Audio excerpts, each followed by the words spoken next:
Bonjour, je suis Maud, j'espère que vous allez bien. Aujourd'hui, on va ajouter une petite touche de magie à son Noël. Nous allons coudre ensemble ce magnifique calendrier de l'Avent sapin avec ses petites boules qui referment des petites surprises pour patienter chaque jour de décembre jusqu'à Noël. J'espère que ça va vous plaire et si vous êtes nouveau sur la chaîne, n'oubliez pas de vous abonner pour embarquer avec moi pour de nouvelles aventures créatives. Allez, maintenant place au tutoriel pour réaliser ce calendrier de l'Avent original. J'ai opté pour un tissu velours uni vert sapin qu'il me restait en stock, provenant des coupons de Saint-Pierre pour réaliser le sapin, et des petites chutes de tissu pour faire les pochons, que j'avais acheté chez Mondial Tissu. Il vous faut également 18 mètres de ruban, de 7 à 10 mm d'épaisseur maximum.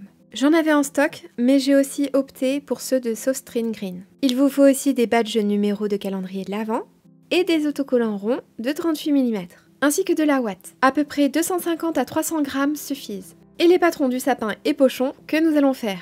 Pour cela, munissez-vous de papier quadrillé car ce sera beaucoup plus simple. Je l'achète à Mondial Tissu. Pour le pochon, tracez un carré de 12 cm, comme ceci. Puis faites un repère en bas, au milieu, donc à 6 cm. Sur les côtés du carré, faites des repères à 4 cm. Puis rejoignez-les au repère du milieu pour former l'arrondi du pochon. Il n'y a plus qu'à le découper. Et voilà notre premier patron de fait. Passons maintenant au patron du sapin. Il vous faudra une plus grande feuille de papier quadrillé pour le réaliser. Tracez un trait de 26 cm et faites un repère à 14 cm. Puis perpendiculairement, tracez un autre trait de 18 cm, puis un autre de 16 cm et à nouveau 16 cm. Sur notre tracé de 18 cm, faites un repère de 14 cm dans la longueur. Puis sur le tracé de 16 cm, faites un repère de 10 cm dans la longueur. Allongez le repère de 14 cm en y ajoutant un trait de 10 cm. Faites de même pour votre repère de 10 cm en y ajoutant dans la continuité un trait de 8 cm. On va rejoindre les points pour former notre sapin comme ceci. C'est super simple. Ensuite, on va arrondir les pointes de notre sapin en faisant un repère à 2 cm sur chaque pic du sapin. On arrondit aussi l'intérieur du sapin, ce sera plus joli à la couture comme ça. Puis on rejoint nos repères de 2 cm aux arrondis de l'intérieur du sapin. Il ne reste plus qu'à découper notre patron. On ajoute comme information au pli sur le côté du sapin, car il faudra découper ce patron sur notre tissu au pli pour former un sapin entier.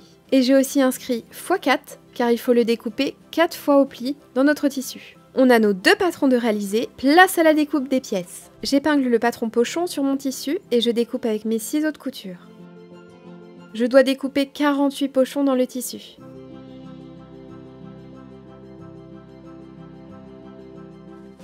Je fais de même pour le sapin. Je positionne mon patron au pli, comme ceci. Puis je découpe. Et ça, je le fais 4 fois.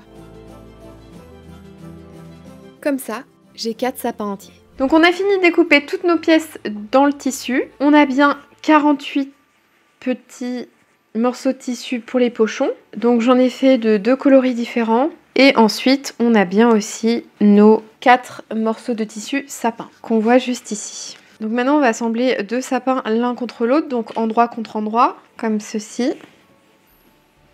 Donc voilà, et on va épingler. On va laisser une petite ouverture en bas pour pouvoir retourner notre sapin. Et pour marquer cette ouverture, j'utilise 2 épingles. Comme ça, je sais exactement quand je débute et quand je finis ma couture. Je laisse quand même une grande ouverture parce qu'après, quand on va retourner notre sapin sur l'endroit, on va assembler les 2 sapins entre eux sur le milieu. Le milieu est à peu près ici, donc j'aurai suffisamment d'espace pour mettre de la ouate. Alors pour plus de facilité aussi, pour au niveau des angles, ici, je peux mettre des repères, si je le souhaite, avec une craie ou un feutre. Donc nos marges de couture sont bien comprises sur le sapin et elles sont de 1 cm. Donc là, on peut faire un petit repère à 1 cm.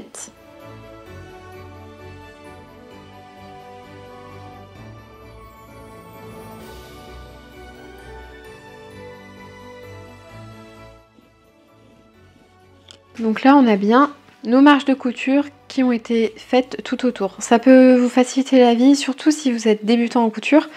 Ça permet vraiment de bien faire les angles. On commence et on finit par un point d'arrêt. Donc on va commencer par ici. On va faire tout le tour.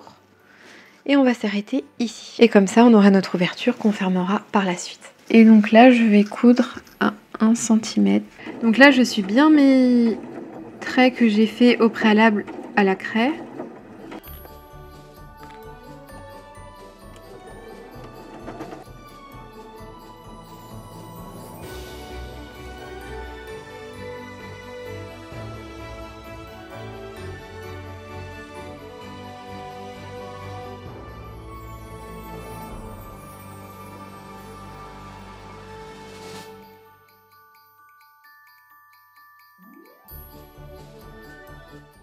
Donc voilà, on a fini de coudre notre premier sapin.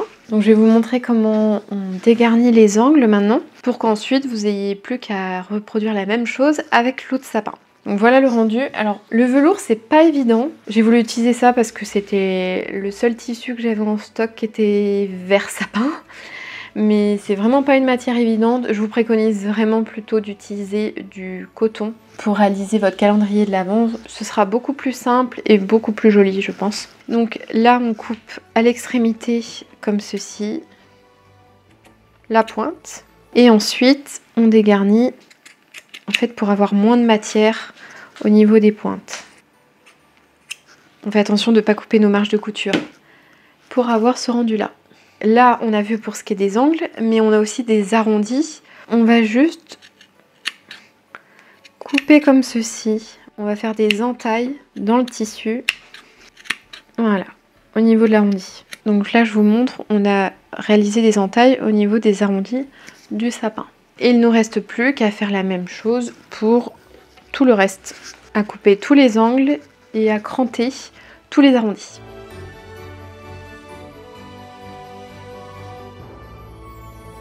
Donc c'est bon, on a fini de cranter tout ce qu'on avait à faire. Maintenant, on va retourner notre pièce.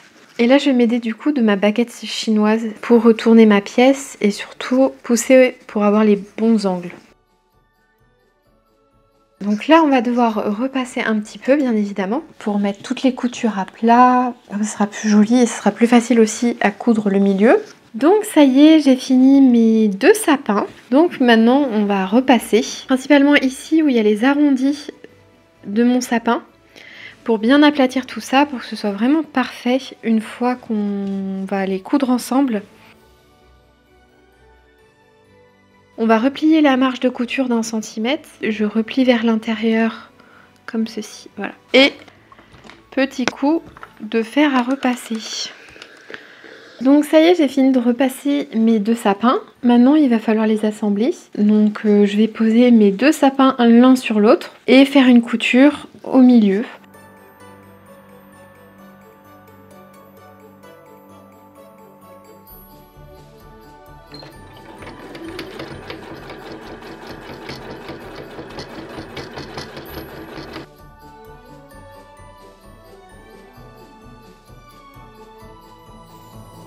Les 4 pans de sapin sont maintenus grâce à la couture du milieu. Donc maintenant, il n'y a plus qu'à rembourrer les 4 pans et après on fermera.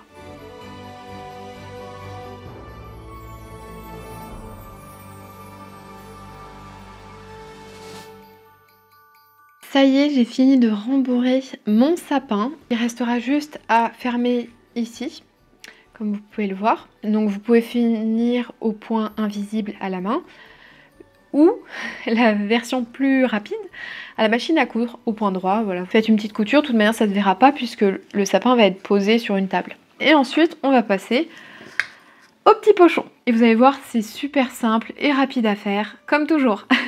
Bon, c'est juste qu'il faudra en faire 24 quoi. Maintenant, je vais réaliser mes pochons. Pour cela, je fais horizontalement 3 traits de 1,5 cm chacun sur le haut de mon pochon. Verticalement, je fais un repère de 1 cm sur 4,5 cm. Je coupe le bas de ce repère de 1 cm. Puis je passe au fer à repasser pour le replier vers l'intérieur.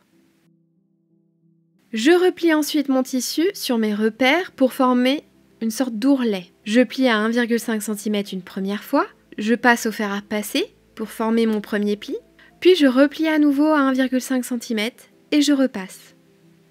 Je couds ensuite au plus près du bord mon repli du pochon. C'est par là qu'on fera passer le ruban.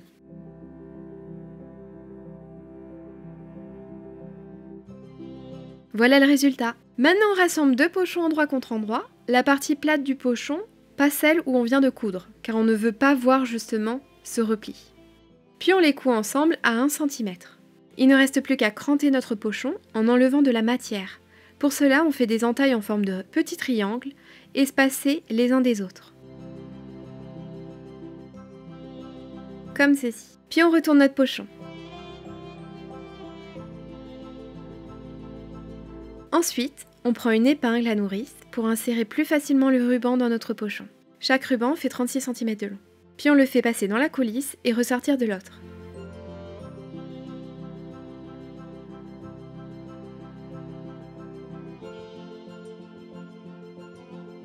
Et on ferme avec un nœud.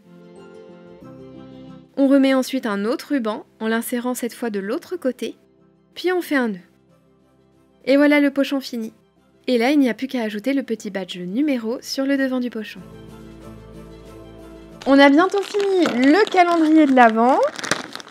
Donc je prépare juste ce qu'il nous reste à mettre, c'est-à-dire les petits autocollants qu'on va disposer sur les sapins et nos petits pochons. J'ai enfin fini tous les pochons. Ça prenait quand même pas mal de temps, surtout pour mettre les petits rubans. Et j'ai rajouté les petits badges par-dessus. J'ai également tous les petits jouets. Je vous montre ça. Si vous prévoyez vous aussi de faire un calendrier de l'Avent pour votre animal de compagnie. Si c'est un petit chat, j'ai trouvé ces magnifiques petites souris. Il y en avait 4, donc ça va me permettre de les mettre dans le calendrier de l'Avent. J'ai aussi pris ce petit nœud papillon pour Noël. Trop mignon. Il y avait aussi ce lot de petits jouets. Et j'ai pris des petites friandises de parfum. Et un petit filet de poulet. Pourquoi dès que j'ai dit le mot poulet, t'es venu? Un petit filet de poulet. Là, il nous reste à coller les autocollants scratch dos sur le dos du pochon. Puis à mettre tous les autocollants scratch qui accrochent sur le sapin comme ceci.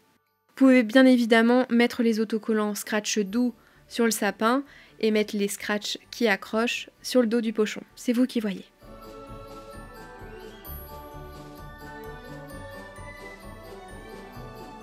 Donc là vous en avez 6 et on fait tout autour, comme ça on aura les 24. Donc ça y est, on a fini de mettre tous les autocollants sur le petit sapin. Vous avez vu, c'est super rapide, voilà. Donc ça fait un petit peu bizarre votre sapin comme ça. Donc vous n'êtes pas obligé de les laisser si vous prévoyez de l'utiliser après, comme je vous disais, en décoration. Donc maintenant on va remplir tous les petits pochons. Je vais prendre par exemple un petit jouet. Donc là c'est la petite souris que je vous montrais tout à l'heure. Hop, je la mets dedans. On ferme le petit pochon. Donc vous voyez, l'avantage d'avoir fait ces petits pochons avec un arrondi en bas, c'est que c'est tout rond. Donc ça fait une petite boule. Et après, vous le placez où vous le souhaitez. Hop là, par exemple, juste ici. Et on fait ça pour partout.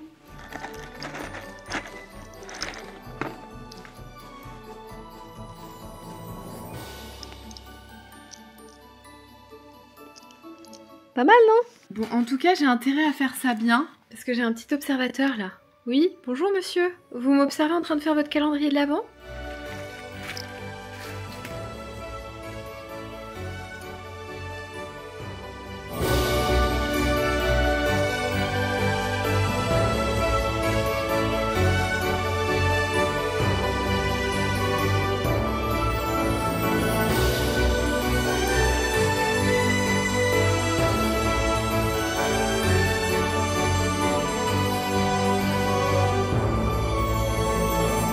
Et voilà, j'espère que cette vidéo vous a plu. En tout cas, j'espère que ce calendrier de l'Avent plaira à mon petit chat. Apparemment, c'est déjà le cas puisqu'il est en train de sentir les petites friandises qui sont dans les petits pochons.